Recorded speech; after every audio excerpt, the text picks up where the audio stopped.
A discussão aí, tipo, eu estava com uma empresa no lugar e falava, essa é verdade, não é verdade.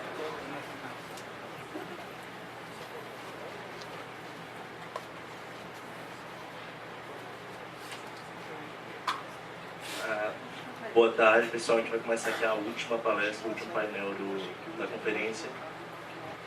Antes de começar, eu não vou apresentar o palestrante dessa vez. Ia ser meio tosco. Tem o Leonel, ele é mestre em História na UFRJ.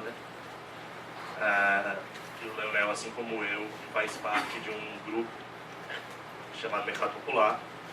A gente fez uma discussão que, assim, a discussão sobre o mercado popular e sobre aspectos que rondam o grupo, e tem muita gente que odeia o que a gente faz, tem gente que é bem dividido, assim. E acho que a gente colocou com as outras conferências regionais, outros membros do mercado popular falando, então, a Conferência do Sul agora, o Joel Pinheiro falou sobre essa discussão, sobre esquerda libertária, direita libertária, até que ponto você pode falar sobre isso, como é que os liberais se vendem, qual o discurso de liberais, qual a narrativa liberal, e vários pontos que rondam isso foram discutidos lá. E acho que uma das coisas que motiva a gente é que lá na palestra do Joel eu pedi a palavra, falei 5 minutos assim, e lá na frente uma amiga minha, a Vanessa, ouviu uma pergunta falando, esse cara é o Pedro do Mercado Popular? O Mercado Popular nem tinha sido citado. E eu nem sabia que era famoso assim, o cara perguntou. Aí a Vanessa falou, ele falou, odeio esse cara, porque eu mato ele. E ela começou uma discussãozinha, porque ela é minha amiga, mas... enfim, eu só queria dar um exemplo, assim, de que a coisa levanta meio sentimentos muito fortes. Porque a ideia do Mercado Popular sempre foi fazer uma crítica interna. Eu comecei o Mercado Popular com o Góes, depois a gente foi chamando o pessoal, o Leonel, o Felipe França, que é um cara que está vindo aí. Ele meio que se atrasa para essa conferência. O Felipe França, o Diogo Coelho lá de Brasília, o Mano lá de Recife. E a gente tinha duas coisas. Que a gente tem uma narrativa sobre o liberalismo que é muito específica. É uma narrativa que eu e o Góes tínhamos ideias em comum, que a gente tinha que falar aqui mais na frente. E a outra é uma crítica interna ao modo como os liberais se posicionam com alguma frequência. E como essa crítica tocava em pontos do que a gente chamou assim, de liberalismo reacionário, mas não reacionário por ser conservador. Eu, inclusive, me considero um cara conservador assim, em diversos aspectos. Agora, a gente falava de liberalismo reacionário como liberalismo da reação. É o cara que age sem pensar, é o cara que fala sem pensar, ele age meramente pela reação. Meu professor de história falou isso, eu tenho que ser exatamente o oposto do que ele fez, sem se importar se tem algum valor no que o cara está falando, ou sem se pensar em discutir aquilo com alguma profundidade. E não só o professor de história do ensino médio, assim, tem gente genial que é muito mal discutida pelos liberais, e a gente acaba tendo uma visão reacionária assim, no sentido mais besta da palavra, de reação mesmo. E a primeira coisa que se acusou a gente, é uma coisa que eu não consegui me lembrar até hoje, é de que a gente era left livre. E aí eu queria começar com uma discussãozinha bem pequena sobre o que é esquerda e direita libertária, o que é left livre, até que ponto é justo, até que ponto é injusto. Mas left livre em geral são liberais, ou libertários, que consideram que o pensamento liberal e libertário está dentro de uma tradição de esquerda. O que é um ponto razoável para ser feito, mas o Uriel talvez chateie comigo, mas eu acho um ponto irrelevante. Porque isso depende unicamente de um critério. Quando você faz divisão esquerda e direita, você faz assim, você identifica um pensamento conservador que está na direita, você identifica o pensamento socialista que está na esquerda, e você pega algum ponto em que os dois divergem e classifica, a direita é isso, a esquerda é isso. E aí você pode pegar milhões de referências, e em geral é essa discussão que se dá entre liberais conservadores e a esquerda libertária, em que você vai falar que, não, os liberais têm essa diferença com a esquerda e essa semelhança com a direita, então os liberais são da direita. Então, como o Uriel falou, não, os liberais querem redistribuir, o Adriano aqui queria redistribuir o poder econômico, não, o O Bruno queria redistribuir o poder econômico, o Adriano falou muito sobre redistribuição do poder político. Então, os dois são de esquerda, porque os dois têm um ponto de esquerda, porque os dois estão falando na redistribuição do poder e na igualdade. Então, tá, você pode fazer isso, você pode brincar disso de diversas formas, mas no fundo isso é relevante. E acho que não é uma coisa que acontece com o Uriel, mas tem muita gente que se diz left liberal, se diz não sou liberal conservador, e no final a única diferença entre um e outro é que, sei lá, um usa suspensório, o outro deixa a barba crescer. É isso, é uma coisa tão ridícula quanto isso. Essa é a diferença de, sei lá, vírgulas que se colocam e que a pessoa acaba criando um ódio sobre isso. Um gosta mais de falar sobre a legalização das drogas, o outro gosta mais de falar sobre, sei lá, os crimes da União Soviética.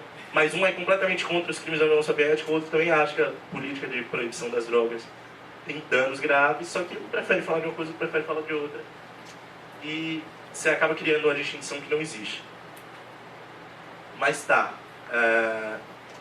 partindo já que a gente aceita que essa discussão é secundária, existem alguns pontos que sim, os pessoal do mercado popular tem uma posição comum. A gente tem gente lá dentro que se considera socialista, de livre mercado, anticapitalista.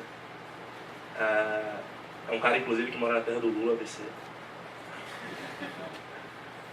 E tem gente completamente moderada. Eu, por exemplo, falo que eu sou um lavete de esquerda, quando perguntou pra ele. A criação acho que é do Juliano até. Mas é simplesmente relevante, assim. Tipo, eu tenho pontos que eu adoro, pensamento conservador, adoro o Burke. O Leonel também não gosta disso, mas eu gosto de coisa que o Olavo de Carvalho escreve. E agora a questão é que a gente tem em comum são outros pontos que eu acho que devem ser discutidos. Aí eu anotei alguns aqui no papel. Corporações... eu vou começar... Quando as pessoas falam, quando os liberais reclamam de tudo isso que está aí, de uma forma bem genérica, o que é que o liberal fala? Não, esse pessoal quer ser Bolsa Família, esse pessoal quer ser Bolsa Presidiário, esse pessoal aí de minoria preto, gay, que quer receber benefícios do Estado, esse pessoal tem que morrer tudo. E quando a gente discute a situação do Brasil, quando a gente discute intervenções do Estado, você vê que gays, pretos, pobres, nordestinos, eu inclusive nasci no Nordeste, são os maiores prejudicados por isso. São claramente os maiores prejudicados. Sim, também, transexual. São os maiores prejudicados por essa situação. Por exemplo, quando você discute a guerra às drogas, acho que a última coisa que você tem que... A última coisa não, mas uma coisa que se deve discutir é o direito do universitário branco de classe média, peguei esse estereótipo, de fumar maconha porque ele é dono do corpo dele. Agora, isso é uma coisa completamente secundária quanto ao fato de que a guerra às drogas dá à polícia o poder discricionário de subir a favela com um fuzil e matar uma mulher porque achou que ela era uma perigosa seguradora de café. Como aconteceu no Rio, outro dia. A polícia invadiu a favela numa operação. Uma mulher deu azar de estar andando com um copo de café, viram que ela estava segurando alguma coisa, deram 3 tiros de fuzil nas costas dela. Ela morava com 8 crianças em casa, 4 filhos e 4 sobrinhos de uma irmã que tinha sido assassinada também. E a gente fala que o liberalismo do Brasil tem que ser defendido porque o Estado dá muito dinheiro para preto, pobre, favelado, porque as pessoas pagam 30% de imposto enquanto 8 crianças perdem a mãe, depois de perderem 2 vezes, 4 delas perderam. Então acho que existe uma diferença assim, de tratamento que a gente vê, que é muito grande. Outra, as corporações não são uma minoria oprimida. Grandes empresas não são uma minoria oprimida pelo estado de coisas, mas são criadoras desse estado de coisas. Elas criam, por exemplo, acho que todo mundo fala do Ike Batista, que foi assim, um exemplo criado. Agora, quase todo grande empresário no Brasil se beneficia de alguma forma do Estado. E o Estado brasileiro, as pessoas não percebem isso, mas ele é uma grande máquina de redistribuir dos mais ricos para dos mais pobres para os mais ricos. E ninguém percebe isso. É uma imensa máquina. Quem é mais pobre no Brasil paga a mesma alíquota de imposto médio do que milionário, enquanto os milionários recebem subsídios, etc. E é impossível você ser empresário no Brasil sem você fazer algum tipo de lobby para o governo. Ou partindo para Outra coisa, quando um tema que liberais discutem muito, principalmente o cara que acabou de virar liberal, é a China, o pessoal que trabalha nos sweatshops, as fábricas de suor que se chamam na China, que são aquelas fábricas em que as pessoas têm péssimas condições de trabalho, em que o pessoal está lá, trabalha 18 horas por dia e aos 12 anos de idade. E as pessoas falam, não, é a melhor opção que ele tem para a vida dele. Em um livre mercado, as pessoas escolhem a melhor coisa que elas podem, o melhor lugar para trabalhar. Então, as pessoas estão escolhendo o melhor lugar para trabalhar. Tá, mas aquilo não é um livre mercado. O pessoal não para... E o cara acaba virando tipo um apologista do moleque de 12 anos que trabalha 18 horas por dia na China. O discurso liberal acaba virando uma grande justificação de moleque de 12 anos que trabalha 18 horas por dia na China, sem perceber que isso não tem nada a ver com liberalismo. As condições que levaram a pessoa a tomar aquela decisão como a melhor para a vida dela são completamente alheias. Tudo bem, não é que você vai defender, por exemplo, uma lei que impeça a pessoa de trabalhar em locais que não atendam aquela lista em meio de residência. Só que a primeira coisa que tem que discutir quando você fala da situação de trabalho no terceiro mundo não é que há aquela melhor opção das pessoas, é que as pessoas foram obrigadas a fazer aquilo por uma situação histórica imensa. E que quando a gente vê alguém falando isso, não, as pessoas da China são oprimidas por uma situação histórica, os liberais falam, não, isso é discurso comunista. E aí eu poderia falar aqui de várias coisas. Outra,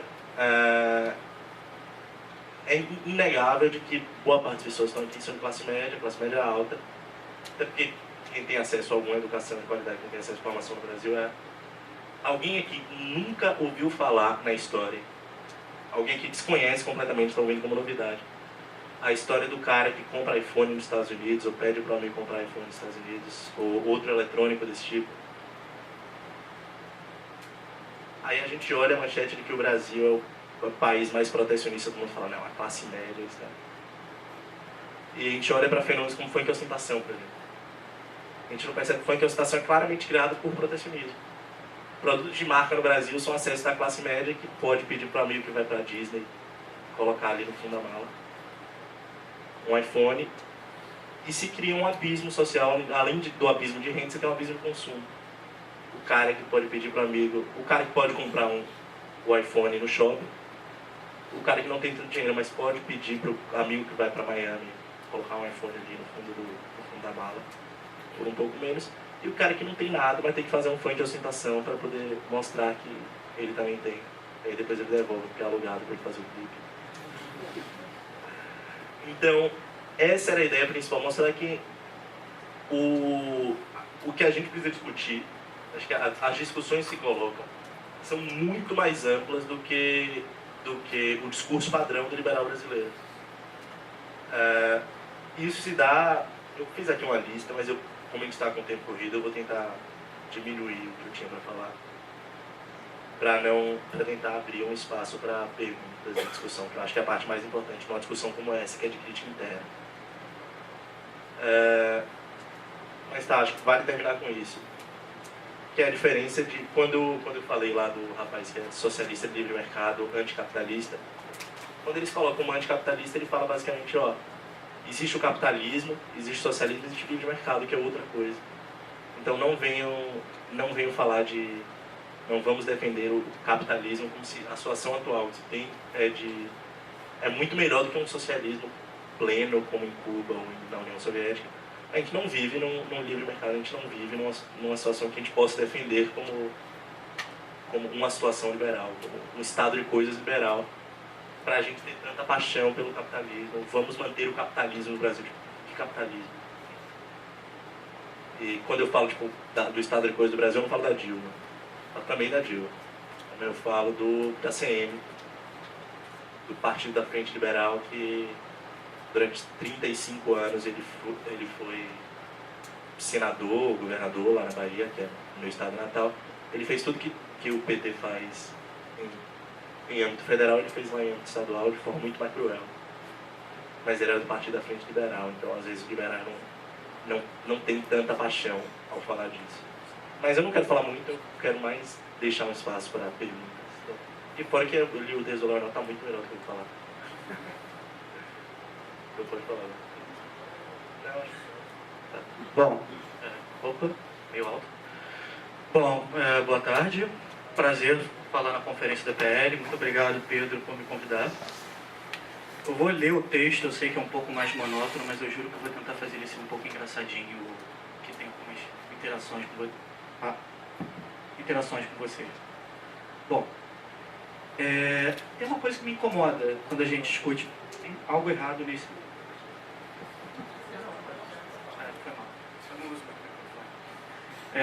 algo me incomoda quando a gente fala sobre o libertarianismo. Assim, talvez seja um resquício da minha graduação na FRJ, em História, onde, enfim, graduação e mestrado, onde eu tive em companhia de todas as...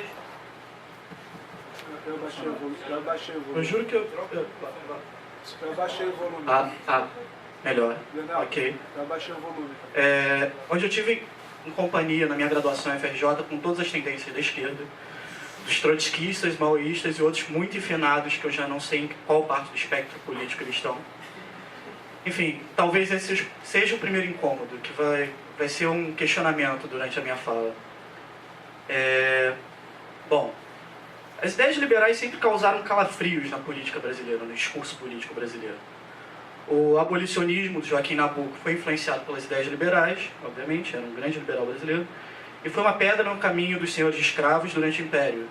O Rui Barbosa, apesar do Bernardo ter justamente pintou ele como uma pessoa que conduziu uma política econômica absolutamente tenebrosa, escreveu apaixonadamente sobre a necessidade de restringir as ideias autoritárias durante a Jovem República, que a gente conhece de colégio como República Velha. Uma figura que também tem sido recuperada ultimamente, que é o Roberto Campos, que teve esse livro de frases, agora reeditado com uma alcunha muito interessante, O Homem Mais Lúcido do Brasil. Mesmo por ter sido moderadamente liberal durante a ditadura, o apelido que foi dado a ele pela esquerda e pela direita nacionalista foi de Bob Fields, alguém que trazia ideias importadas, que não tinham nada a ver com o Brasil. E de vez em quando eu acho que a gente reproduz um pouquinho essa mentalidade de pensar um liberalismo um pouco importado. Talvez vocês não entendam, mas vão entender. Eu acho que a filosofia da liberdade e as ideias liberais estão profundamente enraizadas na cultura brasileira. Eu sei que é um pouco assintoso falar isso no momento histórico que a gente vive, mas apesar de o liberalismo no Brasil ser, como o próprio Roberto Campos falava, tão alienígena nesse país dirigista como fazer sexo em público, talvez ele não tenha vivido muitos carnavais no Rio de Janeiro, eu acho que a trajetória brasileira mostra que as ideias liberais não precisam sair de livros ou de escritos e aforismos de grandes pensadores. Eu acho que o exame do cotidiano, e aí eu vou parafrasear mais um título lá do Roberto Campos, Olhar sobre o Cotidiano, se eu não me engano, é um dos livros dele. Eu acho que a partir daí você consegue ver espaços de ideias liberais que são constituintes do povo brasileiro. É razoável dizer que a própria formação do povo e de sua cultura no Brasil foi anárquica. Para quem conhece, os livros de Gilberto Freire capturam esse processo de maneira fantástica, criando uma teia de interações entre indivíduos pouco visto nas ciências sociais brasileiras. Quem não sabe, Gilberto Freire foi um antropólogo, discípulo de um outro antropólogo muito famoso chamado Franz Boas, que ele tinha uma ideia sobre o culturalismo, a cultura como relativismo, enfim. A gente pode discutir isso depois. A ideia é que não existia nada intrínseco ao ser humano, tudo era cultural. Ok? Na visão do Gilberto Freire, a gente não é nem fruto de uma miscigenação plena das raças, nem de luta de classes, como o revisionismo marxista fez a história colonial virar. Na visão dele, a sociedade brasileira é a constituição de diversas heranças, matizes sobrepostas de maneira desordenada, fruto de um jogo social anárquico. A formação da cultura se daria pelos pontos de contato de relações pessoais de maneira desordenada. Numa época onde as sociedades europeias se pautavam por códigos sociais rígidos, dando um exemplo, como nas cortes espanholas, nessa época, você tinha uma coisa chamada limpieza de sangue, que você só podia galgar andares sociais caso você não fosse miscigenado. Eles faziam Oi? Sim, criou, sim. Eles faziam um heterograma lá, uma carta genética para ver se você era índio, mouro ou judeu, caso você fosse fora. Apesar disso, no Brasil você tem inúmeros casos de negros, mestiços, índios e mulheres alcançando lugares, altas posições na sociedade colonial, algo que não se esperava no resto do mundo, inclusive. O Brasil apresenta uma experiência civilizacional muito interessante nesse caso. É claro que, assim, apesar disso, não temos nenhuma fantasia de falar que era um mundo maravilhoso. Era uma sociedade escravocrata, onde a oligarquia frequentemente perpetrava violências para se manter no poder. Porém, isso coexistia com essa teia social de miscigenação, de influência cultural, diferente de todos os outros lugares do mundo. Eu vou dar um caso muito já depois, mas que é um caso disso. Teve uma imigração judaica para a Amazônia no final do século XIX. Lá tinha um rabino que era o único rabino da comunidade. Único. Esse rabino dava conselho amoroso para índio, para o pessoal, para os negros cafusos que eram candomblecistas ou curtiam religiões de matrizes africanas, e fazia o serviço judaico ritual. Ele morreu e o túmulo dele até hoje é ponto de peregrinação de todas as religiões que você pode encontrar na Amazônia. E assim, esse nível de sincretismo meio esquisito realmente é um produto nosso. E isso contra as tendências oficiais, como eu digo. Apesar da corte e da igreja sempre estarem tentando fazer cada vez mais ordenamentos para colocar a sociedade nos eixos, esse ímpeto anárquico da formação brasileira nunca deixou de existir. Aí eu até faço uma brincadeira que, apesar da ordem espontânea hayekiana apontar uma racionalidade, enfim, bastante mais razoável do que se tornou a sociedade brasileira, podemos fazer um paralelo. Ninguém sabia onde ia chegar e todas as ordenações falharam, inclusive, foram perversas. A natureza estatista desse ordenamento brasileiro sempre se confrontou com essa maleabilidade das relações sociais. Um exemplo é que depois da abolição da escravidão, não foi muita prioridade dos nossos legisladores de arranjar emprego para esses negros, ou de pensar que existia um mercado de trabalho, enfim, que bom que vocês estão livres, agora se virem. Enfim, basicamente, isso criou uma situação, enfim, que hoje em dia é dita como dívida histórica do Estado brasileiro, que pauta as políticas de afirmação racial, mas uma visão histórica um pouquinho mais atenta do processo, que é a minha especialidade, pois sou historiador, mostra que o Estado causou boa parte desse problema. No pós-abolição, no início da República, as redes de abastecimento de alimentação, de gêneros alimentícios no Rio de Janeiro, eram 70% controladas por escravos libertos. Por quê? Pelo simples fato que eles sabiam andar numa cidade que não tinha quase planejamento urbano nenhum. Eles sabiam de cabeça, ou por teias familiares, ou de amizade, ou por terem trabalhado juntos, eles conheciam a cidade como ninguém. Não existia nenhuma pessoa que pudesse fazer uma logística com um mapa que conseguisse alcançar a cidade toda. Essas pessoas, esses escravos, de maneira desordenada, sem registro formal, conseguiam abastecer a cidade inteira. E isso terminou por quê? Na era Vargas, começou a se criar Ministério do Trabalho, leis, impostos, e pediu formalização do mercado de trabalho. Para isso você demanda capital. Essas pessoas não tinham capital, eles tinham capital social, uma rede, o conhecimento. O governo priorizou certos empresários e isso caiu no esquecimento. Enfim. E aí entra a parte da esquerda libertária, analisando, notando que a intervenção estatal foi extremamente prejudicial a um grupo de negros e pobres, ainda que fossem empreendedores, beneficiando outro grupo de empreendedores que não preciso mencionar, que não eram nem negros nem pobres. Eram bastante selecionados pelo Estado. Eu acho que esses dois exemplos, e mais uns que eu vou citar ainda, mostram que não precisa seguir nenhuma cartilha ou ponto pré-determinado para você ser liberal ou fazer uma análise liberal da sociedade brasileira. Acho que a maioria de vocês leu o texto do Jeffrey Tucker sobre contra o brutalismo libertário, que causou um frisson na internet. E eu acho interessante porque essas duas análises fogem um pouco do mínimo necessário para se falar de libertarianismo, que é se preocupar só lá com o DNA. Tudo que vem depois é absolutamente relevante, não preciso falar de mais nada. Então tá. Acho que essas duas análises mostram que pensamentos um pouquinho mais sofisticados dão inclusive, abrem portas de diálogo com situações que você nem esperava encontrar. Essa dos negros no mercado alimentício foi algo que eu esbarrei numa pesquisa da minha orientadora e eu achei interessante trazer. Eu acho que, assim, um pouco disso me fez gostar mais de escrever para o mercado popular, foi por isso que eu me senti à vontade de entrar. Eu vi que as reflexões eram todas bastante parecidas. Como, por exemplo, sobre a guerra às drogas, que o Pedro falou, entrou no meu tema, eu ia interromper ele enquanto ele falava, mas eu achei que seria de péssimo tom, estou brincando.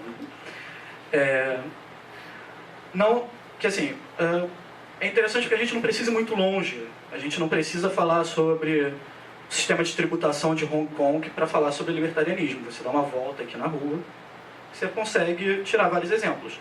Eu moro em Santa Teresa, tenho 6.800 favelas em volta, deve ser um pouco menos que isso, provavelmente.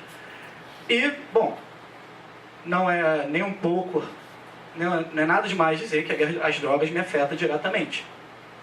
Coloca minha segurança em risco. Se coloca a minha, eu não imagino de quem mora na favela propriamente dita, já que eu moro relativamente distante. Então, por exemplo, esse tema apareceu no site várias vezes. E tocou não somente na responsabilização individual do homem branco de classe média que usa drogas, mas também toca no ponto de segurança pública. Por exemplo, liberalização das drogas. Seguro dizer que a questão de segurança pública poderia se dedicar a coisas mais importantes do que botar 100 policiais para subir na favela e pegar 4 trouxinhas de maconha. Eu tenho a impressão que é racionalmente pouco razoável, mas eu não sou gestor da polícia. Além da intromissão do Estado na escolha individual dos cidadãos. E, obviamente, o fardo, enfim, como o Pedro falou, de que quem mora na favela se tornam todos alvos em potencial da polícia, que, por mais que individualmente tenhamos bons policiais, a corporação como um todo é um tanto quanto problemática nos seus modus operandi. Obviamente, isso causa problemas dentro do meio libertário, toda essa visão, como o Pedro já disse. Mas eu acho que a trajetória liberal realmente é uma trajetória que sempre preocupou com minorias, com pobres, enfim, eu acho que é razoável. No manifesto do Mercado Popular, inclusive, tem uma frase do Adam Smith, que fala: a disposição em admirar e quase idolatrar os ricos e poderosos e, ao mesmo tempo, desprezar e negligenciar os pobres é a maior e mais universal causa de corrupção dos nossos sentimentos morais. E aí eu entro, inclusive, em outra crítica, né, que na minha visão pessoal, a gente não larga o fetiche de defender empresários e grandes corporações, como o Pedro falou. Ainda mais como lemos e somos bombardeados com palestras sobre a burocracia kafkiana brasileira, autocrática, que suga impostos nababescos da livre iniciativa. Só que contra isso a gente tem, descendo aqui, virando algumas 3 ou 4 ruas, a gente tem o Mercado Popular, não é propaganda, o Mercado Popular da Uruguaiana, que é mercado informal, como o Estado chama, só que ele não é informal, ele só é informal porque o Estado não consegue tributá-lo, porque ele é um mercado.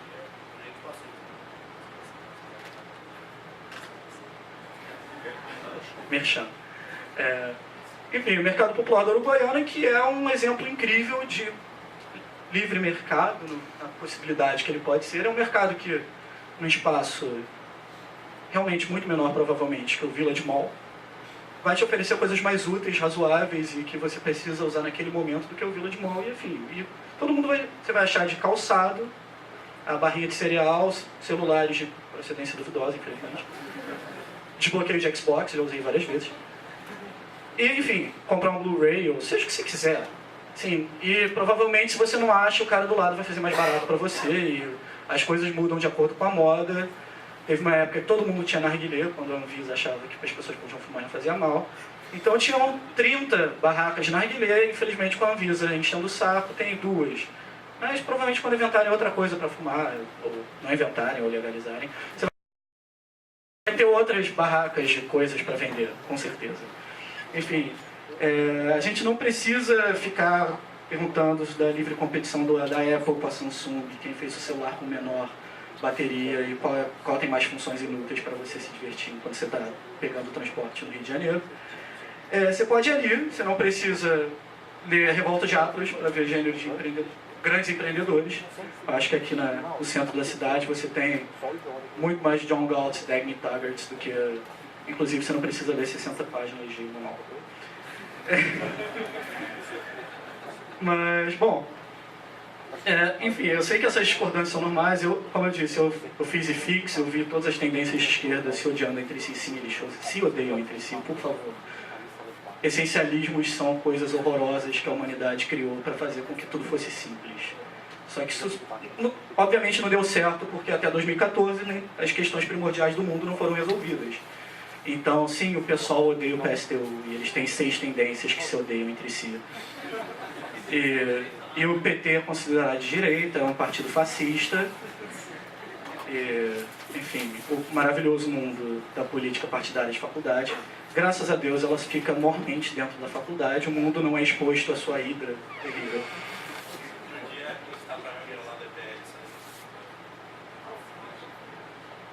Recebe um jornalzinho do Movimento Estudantil da Unicamp, que foi feito pelo PCO, eu acho. O PCO era centro-esquerda. Não tinha extrema-esquerda, o PCO era centro-esquerda. Aí ele ia, acho que o PSTU estava na direita, o PT era extrema-direita. E aí, tipo, não lembro qual adjetivo eles usavam, mas tinha algo à direita da extrema-direita, que era o PT, o PSDB. O PSDB, o DEM e todos os outros partidos que estavam à direita, e o PCO continuava na centro-esquerda, porque eles não são extremistas. Pois é, galera. Não tem. Bom, enfim, eu tenho 1000 anedotas sobre isso. Se vocês um dia quiserem ouvir, a gente pode passar uma tarde divertida sobre isso. Ou não. Mas, bom, a única coisa que mesmo assim, além de contra os essencialismos, a única coisa que eu, sem querer parecer normativo ou chato, uma coisa que não pode se abater sobre o movimento liberal brasileiro, que ainda está nascendo, ainda não está acontecendo, galera. Vai acontecer, mas assim, ainda estamos tentando, not happening. Que não pode se abater ao pessimismo antropológico que emana de setores mais conservadores que integram o movimento liberal. Quem me conhece sabe que eu sou um pouco chato, eu realmente não gosto de conservadores, o que não me impede de ter bons debates com eles. Eu acho que o diálogo republicano é fundamental sempre, mas eu acho que cada um ao seu modo, mas é uma visão minha, pessoal. Não precisam ficar incomodados. Eu acho que, assim, dia após dia a gente vê análise de uma suposta natureza do Brasil, que é estatista, politivista, blá blá blá, alguma coisa, é muito sol, então não produz Schopenhauer.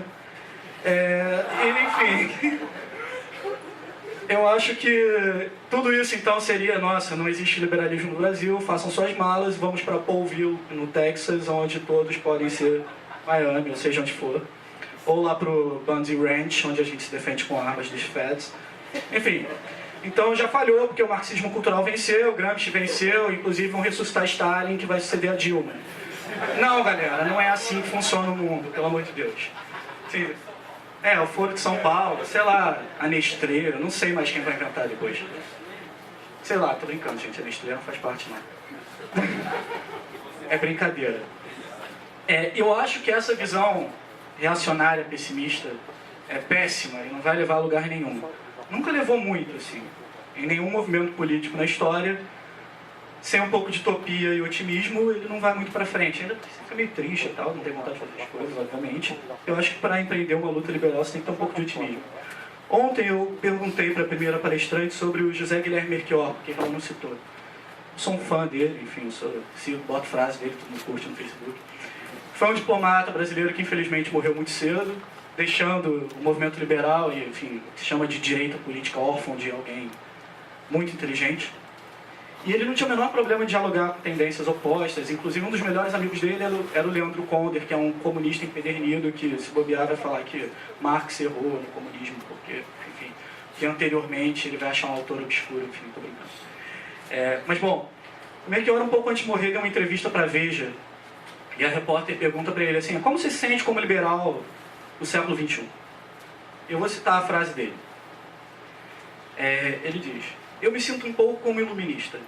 Tenho confiança no progresso, acredito no progresso pela racionalidade.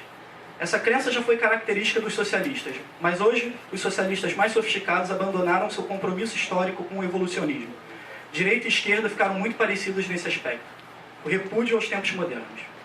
Bom, como a gente teve marcha pela família, enfim. Adorno, que se proclamava neomarxista, chamou nossa época de satânica. No século XVIII, quem acreditava no progresso eram os filósofos. Atualmente, intelectual que acredita no progresso é coisa rara. Hoje em dia, quem acredita no progresso, felizmente, são as massas. E bom, eu acho que isso fecha bem a minha fala. Muito obrigado, boa tarde.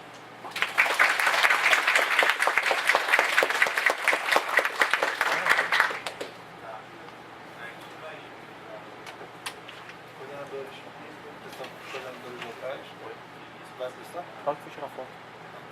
Aí vai apresentar os coordenadores? Sim.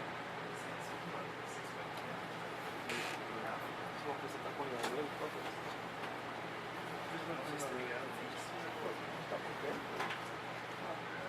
Eu acho que parece que para a gente diferença categorizar o livro, eu acho que é muito mais que ele defende está na motivação dele para ser liberal. Parece que o Léo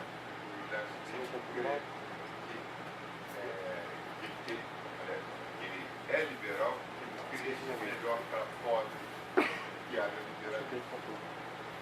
Parece essa ser a grande motivação, muito mais do que um individualismo. Quando eu falo que eu acho relevante é porque, eu não sei, eu duvido que tenha alguém que defenda algo que vai ser pior para todo mundo. Talvez o Paulo Cogos, porque... Eu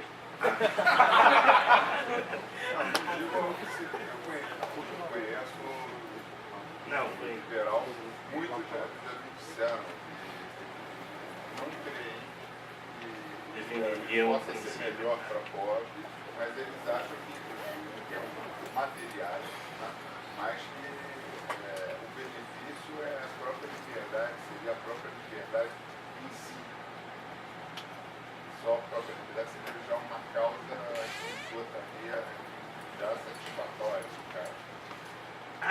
Acontece, mas não sei, eu vejo plenamente que alguém pode ser conservador achando, por exemplo, que não quer que aconteça algum tipo de distensão social na sociedade e que essa distensão social ia prejudicar justamente quem tem menos poder. É perfeitamente justificável o pensamento conservador através desse argumento. A gente não está trocando um pouco a ordem das coisas, a gente não tem que acreditar em certas coisas que te levam a ser liberal, e aí me parece que essa discussão também foi relevante. Para mim, conservador tem, na minha concepção. Porque eu e alguns conservadores acreditamos em coisas diferentes de base, e que o liberalismo não responderia ao que ele quer. Então eu acho que depende muito da base que a gente constrói, e o que vem depois já... Sim, eu também falo, assim como eu não gosto muito do termo left livre, eu também não gosto muito do termo liberal conservador. Eu acho que não faz sentido, assim, em termos práticos. É uma coisa que eu falo muito, assim, as pessoas falam, não, você pode tranquilamente justificar se você é liberal com o texto de Burke, por exemplo, ou com o texto de Russell Kirk. Mas tá, você tem um pensamento conservador abstrato que nenhuma das pessoas que se diz conservadora tem. Eu posso justificar o fim da guerra às drogas com textos de Burke, por exemplo. Não é difícil, eu já escrevi um texto sobre isso. E não é... E assim, acho que as pessoas se perdem muito, elas deixam de focar no que um conservador de fato defende e no que você vê conservador defendendo para você justificar com pensamentos abstratos de não, isso é o pensamento conservador puro e acho que eu sou liberal conservador porque eu sou um liberal que justifica meu liberalismo com esses autores conservadores teóricos que não tem nada a ver com o que conservadores defendem de fato.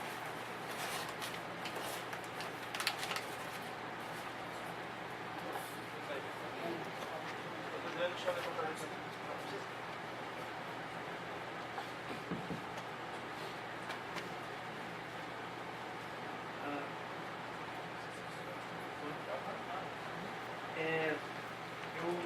situação como advogado do conservadorismo. É porque, assim, concordo que de fato existem conservadores abstratos que ele dificulta a gente no Brasil, que tem de fato, que pode ser de fato criticados dessa maneira, se tiver esse discurso muito estereotipado que é quase tipo, que bom, o Marx você vai igual no Brasil e plantem aqui o economia federal. Mas não é só esse tipo de conservadorismo que existe. Eu eu gosto muito dos textos do Privado Popular, mas o ponto que mais me desagrada às vezes é que vocês têm uma visão que às vezes generalista do conservadorismo, sabe? Eu concordo que de fato... Hã?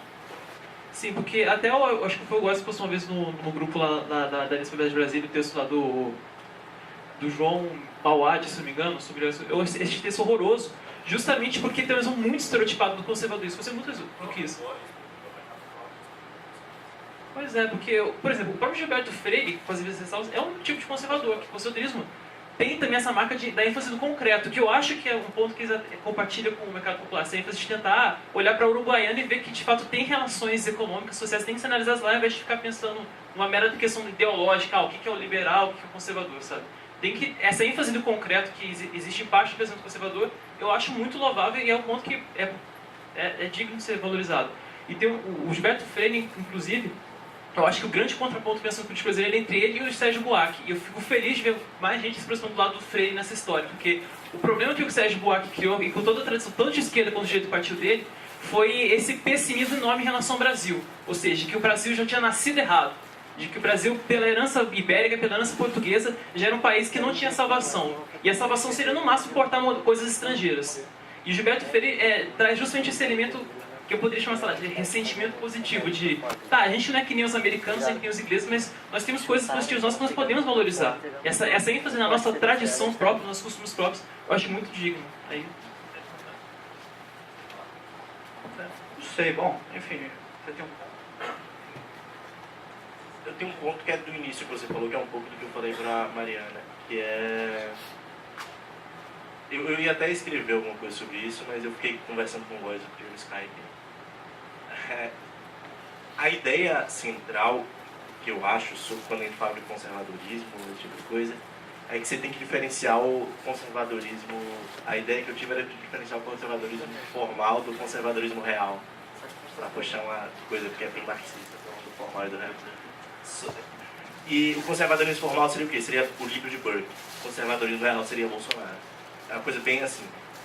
Você pode falar, não, eu acho que eu sou super conservador por causa do Edmund Burke, que ele é fantástico, eu adoro os livros do Kirk, adoro os livros do Oakeshott, que é um pouco mais, sei lá, Coleridge. Você pode citar dezenas de autores conservadores. Falar, não, gosto disso, disso, daquilo, mas sou liberal, defendo as posições que liberais defendem, por isso eu sou um liberal conservador. Eu acho complicado você falar nisso, porque você está falando de um conservadorismo formal que não existe. 90% das pessoas que se dizem conservadoras dizem, não, eu sou conservador porque eu tenho um pensamento... Se dizem conservador, inclusive, porque são individualistas, de certo ponto, rejeitam uma visão padronizada, rejeitam, por exemplo, tem aquela coisa da epistemologia, rejeita a visão que vem do futuro para o presente. Prefere uma que vem do passado para o presente. Gostam de preservar a sociedade, não tem muita distinção social. Agora, você acha que o Bolsonaro reflete isso? Acho que o Bolsonaro discute, não, eu acho que assim, quando ele fala sobre 64, não, acho que ele tem que evitar distinções sociais. Não é isso. Existe o conservadorismo que está nos livros, existe o conservadorismo que tem da TFP, do Bolsonaro, do... Não quero citar aquele nome aqui, mas... Do Rodrigo Constantino. É melhor do que citar o Olavo de Carvalho, que eu gosto do Olavo. Mas do Rodrigo Constantino, por exemplo. Existe o conservadorismo do Rodrigo Constantino e existe o conservadorismo do Russell Kirk. Depois dessa mítica comparação, duas perguntas breves, específicas, que não quero entrar no debate, mas gostei das suas apresentações. Uma dúvida, conhecem a Kiva? Kiva, aquela empresa de microempréstimos para pobres e tudo. Então, informação mesmo, eu queria saber, como conhecimento difuso, eu vi que não existe no Brasil, pelo que eu vi, e queria saber por que, se foi proibido ou aconteceu algo assim. Primeira coisa, que eu acho que é nesta linha, claro, em termos mais operacionais, né? Segunda pergunta para, desculpa, não lembro o nome, me ajude a ser otimista sobre o Brasil presente. Eu gostei muito do que você falou, claramente conheço pouco a história do Brasil, mas na minha impressão, especialmente ultimamente, me parece, assim, faz pouco tempo que eu perdi muitas das esperanças sobre o Brasil. E especificamente porque o que me parece, uma sociedade muito totalitária, muito integralista, o caso do menino no poste mostrou uma facciosidade dos dois lados, uma polarização, um conflito e um discurso baseado em discursos muito pouco fundamentados, analíticos ou científicos, etc. Então, hoje tem a politização do tudo. Tudo é politizado, os gostos pessoais são politizados. Eu tenho assim, conhecidos que vi criticar os carros cinza. Vocês sabem que agora a ameaça ao Brasil são os carros cinza, que representam a classe média, fascista, porque esta cor uniforme, cinza. Então, este é o perigo que eu vejo. Tudo é politizado, tudo, e a liberdade de expressão nunca, pelo menos eu não tenho uma experiência do mundo inteiro, mas a minha experiência aqui é que nunca vi uma crítica explícita tão forte contra a liberdade de expressão. Pessoas que justificam, não, é isso mesmo, você não pode falar isso. Eu nunca vi, então não sei qual é a liberdade, mas eu estou aberto, eu quero ser otimista. O cara da rodoviária, né, lá do aeroporto, vestido daquele jeito ou não, o cara que é a foto do Facebook, estava na rodoviária ou não. Então, e consequentemente, assim, como a pessoa lá, aquela professora foi tratada, por isso. Então, eu vejo dos dois lados. Da primeira pergunta, eu acho que existem bancos de fomento, mas são bem pequenos por causa da regulação, que é muito difícil criar um banco no Brasil. E passar por a segunda coisa que eu lembrei muito da frase de um amigo meu, que ele falou que a Universidade Brasileira é o lugar que você pergunta a opinião de um sujeito sobre a privatização da Vale e sabe a opinião dele sobre Chico Buarque e Selton Mello. É meio isso que eles falaram, eu acho. Tudo no Brasil é política. Bom,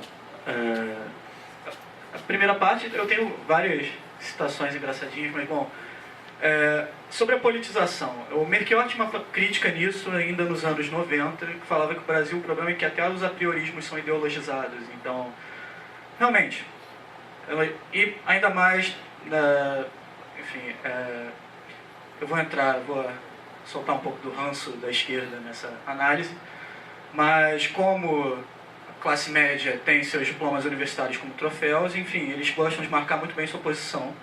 Sempre gostaram porque é uma característica do Brasil, societal, enfim. Não é nada exatamente incrível, como foi uma sociedade colonial que não gostava muito de trabalho manual, enfim, ter diploma era algo interessante, era super regulado, você tinha que ser chamado de doutor e tal. Enfim, certas práticas, o tradicional e o moderno continuam. Esse é o primeiro ponto. Então, isso cria uma sociedade muito estranha, talvez pro resto do mundo, talvez tenha outras parecidas. Minhas experiências lá fora mostram que o Brasil é um lugar muito esquisito. Realmente, cada vez mais, toda vez que eu viajo, volto e falo assim, não entendi nada. Fico uns 2 dias em off em casa, no computador, no Facebook, que piora muito, porque é uma condensação incrível de opiniões horrorosas. E também outra coisa, eu falo muito com o meio universitário, intelectual. Graças a Deus, quando você entra do mestrado para o doutorado, você tem alguma limpeza mental, que você para de ler muita porcaria. Então, a análise do PSTU é só a análise dos idiotas, aí você para prestar atenção no que você tem que ler de verdade. Mas, vamos ser sinceros, os nossos grandes revolucionários da vanguarda política de esquerda no Brasil, que são os intelectuais, os universitários, eles têm um problema, que eles cresceram com o avanço da classe média, ganharam dinheiro, são professores que ganham 10, 15 mil reais, têm uma estabilidade muito boa, como não vão perder isso, eles podem falar toda sorte de atrocidades e análises políticas completamente absurdas. Então, você pode... é perfeitamente compreensível a Marilena Chauí pedindo revolução, ganhando 16 mil reais do governo de São Paulo, porque ela não vai perder o emprego, então dane-se. Não é que nem na inteligência russa, que você pega os príncipes socialistas lá da Geórgia que pediam revolução, porque eram todos falidos e tinham que pedir comida na rua, mas tinham título de príncipe até, mas não queria dizer nada. Então as opiniões ficam sempre muito radicais. As análises são radicais, as análises ser radicais. Pela primeira vez a gente tem um partido que tem base política de massa no poder, então, sei lá, vamos ser bastante realistas, o PSDB nunca foi um movimento de massas, foi um partido classicamente fisiológico, de jogo partidário. O PT nasceu lá nos movimentos sindicais, nos anos 80 e tal, e rachou, isso criou, enfim, opiniões imensamente divergentes. É um governo controverso também, que para 80% da esquerda traiu seus ideais, então as críticas são contundentes à esquerda, a direita também tem críticas, volta e meia estranhamente elas são parecidas. Eu sempre acho que a ferradura se toca se você fechar, então em algum momento a direita e a esquerda tem uma ótima confluência, não vai ter Copa, PT autoritário, esse tipo de coisa acontece, assim, é estranho. Mas, enfim, é tudo muito complicado, você colocou, mas como ser otimista nisso? Não sei. Talvez como eu fiz. Não, você pode pegar as malas, tem o Santos Dumont, talvez tenha um lugar no Brasil sem internet, sem notícias, que se torne um paraíso idílico, onde você não sabe de pessoas. Talvez seja essa a solução. Mas eu ainda acho que essas pequenas coisas que você pode ver no cotidiano são mais interessantes do que o panorama. Acho que tem um historiador que eu gosto muito chamado Jacques Révert, que é um historiador da microhistória italiana, um cara, adaptou-se à microhistória italiana, apesar de ser francês. Europa é um outro negócio que eu não entendo muito bem. E ele falava do jogo de escalas, que era necessário ver a sociedade primeiro nos seus indivíduos e nas relações interpessoais antes de você ir para o coletivo. E, enfim, é uma visão que nós liberais somos acostumados a isso, enfim, como princípio metodológico. Mas que no dia a dia você vê os mecanismos que as pessoas fazem para suportar essa coisa horrorosa que é viver, por exemplo, no Rio de Janeiro, que é uma cidade esquisitíssima. Realmente, eu prefiro ver o mercado popular do Uruguaiana passar e ver a interação entre as pessoas do que ligar no jornal. Então, talvez isso seja um comic relief. Talvez não seja nada. Eu não sei, como sou historiador, eu só vi essa bola de cristal. Não sei o que vai acontecer. Se o PT ganhar, não sei o que vai acontecer. Se o Aécio ganhar, não sei o que vai acontecer. Eu não gosto de nenhuma das duas possibilidades, mas como não tem uma terceira, eu vou ter que me conformar com uma com a outra. E é isso. E, realmente, tendência a melhorar, não sei, eu só espero que não piore. Então, enfim, se continuar a mesma também está razoável. Ou não.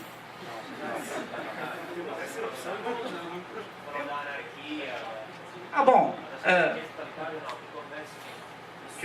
O problema, enfim, eu não sei se é totalitário, mas a gente tem uma... Enfim, acho que a gente está ouvindo opiniões demais ultimamente. O PT fez espaço de politizar todo o espaço público.